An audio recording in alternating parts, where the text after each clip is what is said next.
All right, ladies and gentlemen. So today we want to talk about the 4 major properties of gases that we are going to encounter when we are working with them and doing calculations with them. The first is pressure. Now you've probably heard about pressure colloquially, so let's get a true definition for pressure down.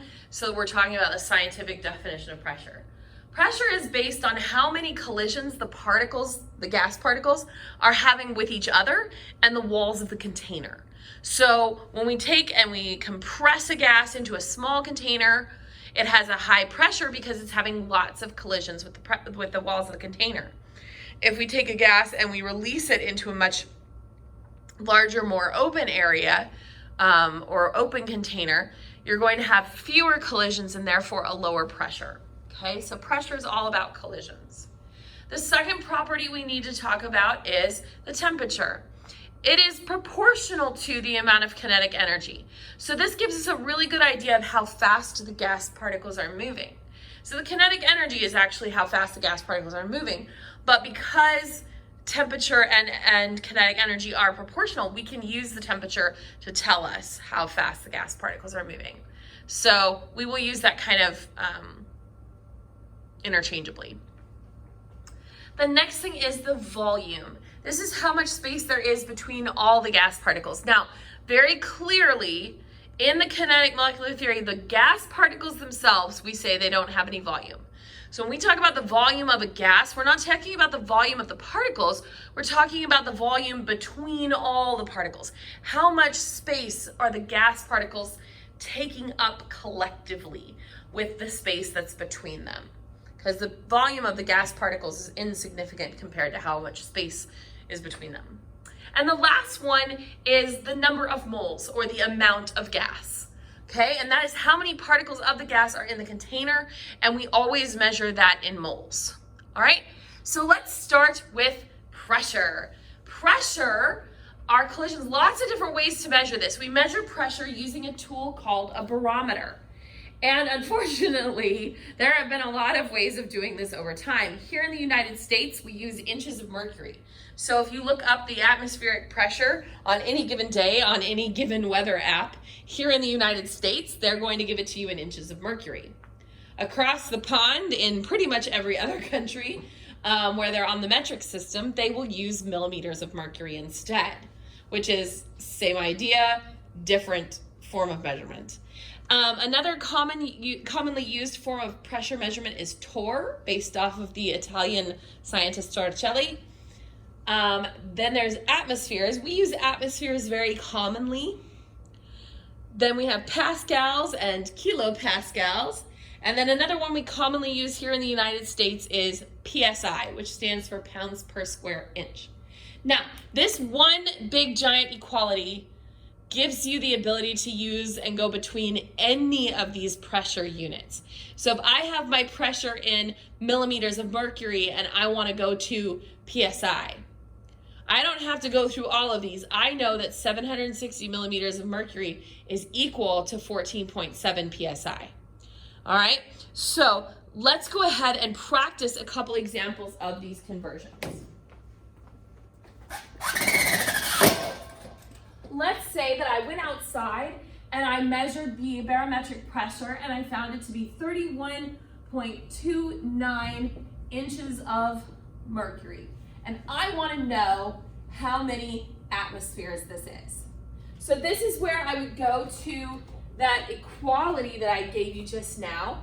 And we have 1 atmosphere is equal to, and then I'm just going to find my inches of mercury, and that is 29.92 inches of mercury. So then I'm going to do this just like I would do any other grid problem. I'm going to take my given 31.29 inches of mercury. I'm going to put it in the grid, drop my inches of mercury down, and I'm going from inches of mercury to atmosphere. So I'm going to put atmospheres up here.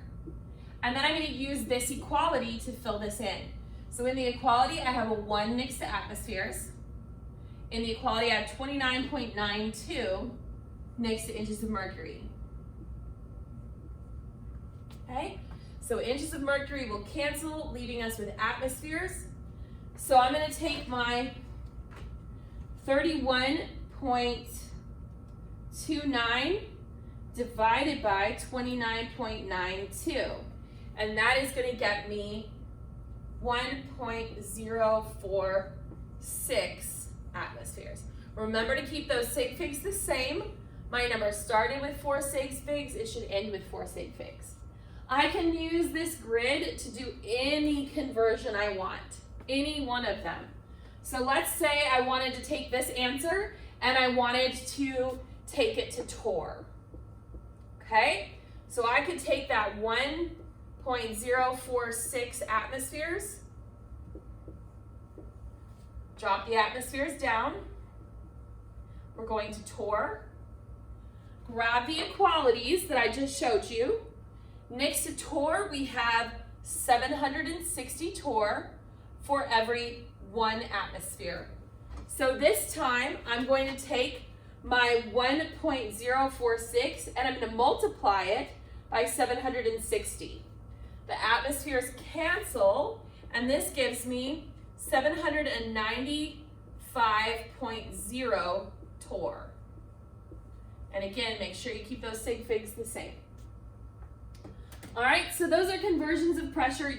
I could stand here and do these all day long because there's lots of different units that we can convert in between, but it really is as simple as just pulling the equality off and putting it in the grid. Using that rule number 3, any equality can go in any column. All right.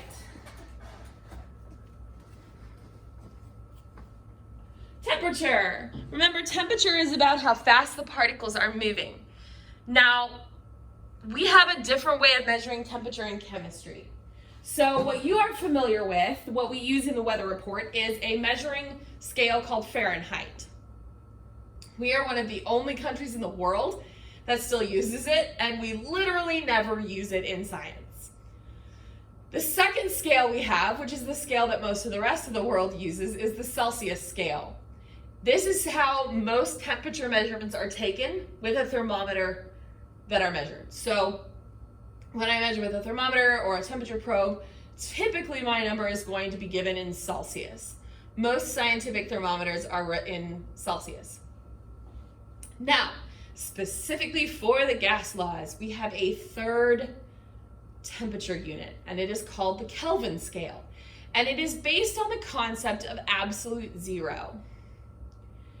So we basically needed to come up with a place, a temperature at which nobody's moving. All the particles have stopped. Okay?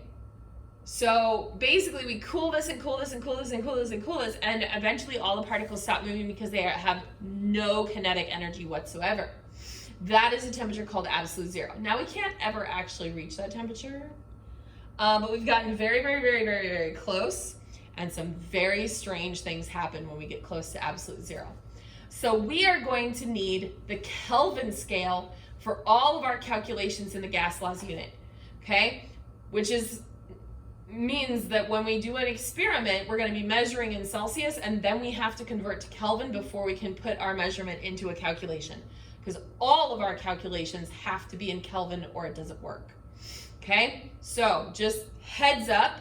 When we do experiments, when we're doing calculations, most of your numbers will be given to you in Celsius because that's what we measure in lab.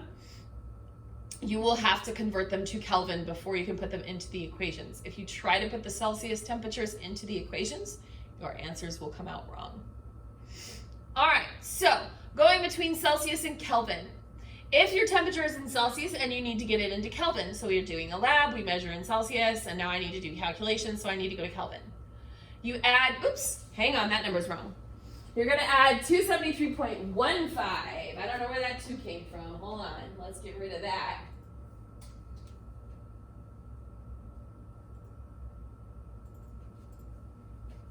Here we go.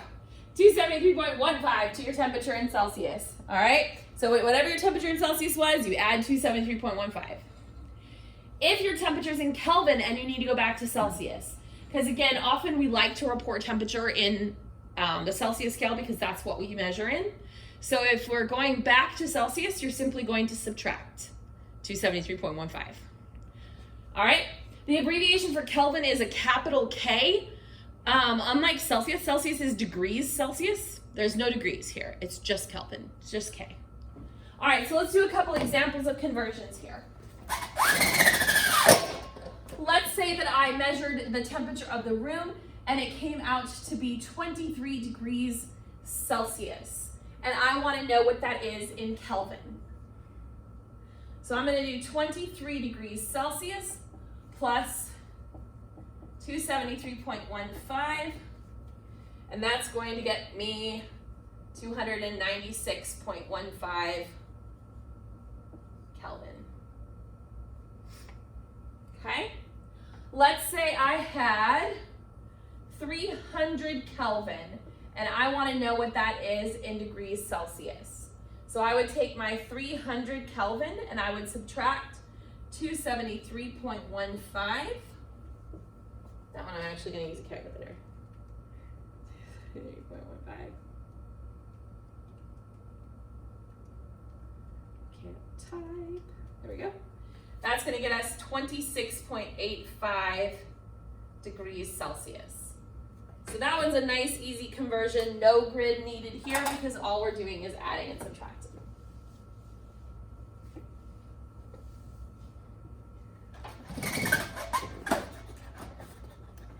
The third variable that we use when working with the gas laws is volume. And these are the three most common volume measurements that you're going to see. We measure in liters, milliliters, or centimeters cubed. And I've given you two equalities there. 1 liter is equal to 1,000 milliliters. A milliliter is the same thing as a centimeter cubed. Okay? So let's do just one quick example of how to do a conversion. Let's say that I did a lab and I came out with 325 milliliters of a gas, and I want to know how many liters that is. So I'm going to take that 325 milliliters, put it in the grid. We're going from milliliters to liters. Our equality was that for every 1 liter, there's 1,000 milliliters. So I'm going to take my 325 divided by 1,000, and that's going to get me 0.325 liters. Okay, let's say I have 1.53 liters, and I want to know how many milliliters that is. I'm going to take my 1.53 liters. We're going from liters to milliliters. For every 1 liter, there's 1,000 milliliters. So this time I'm going to multiply my number. So I have 1.53 times 1,000, and that is 1,530 milliliters. Okay? So those are volume conversions.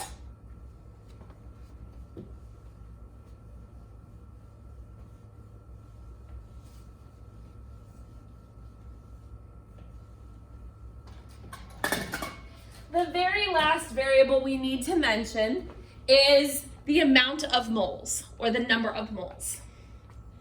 Sometimes when we're doing this, you won't be given it in moles, you'll be given the mass in grams, because that's what we can measure. Remember, we don't have a device in our lab that measures in moles. We only have devices that measure in grams. But we have to have it in moles before we can do any of our calculations. So this is where you would use the grid and the molar mass value for that gas, and you would use the grid to go from grams to moles, just like we've done in our previous stoichiometry units. All right, so that is all of our variables. You are going to be practicing conversions today so that when we get to calculations tomorrow, you'll be ready to go.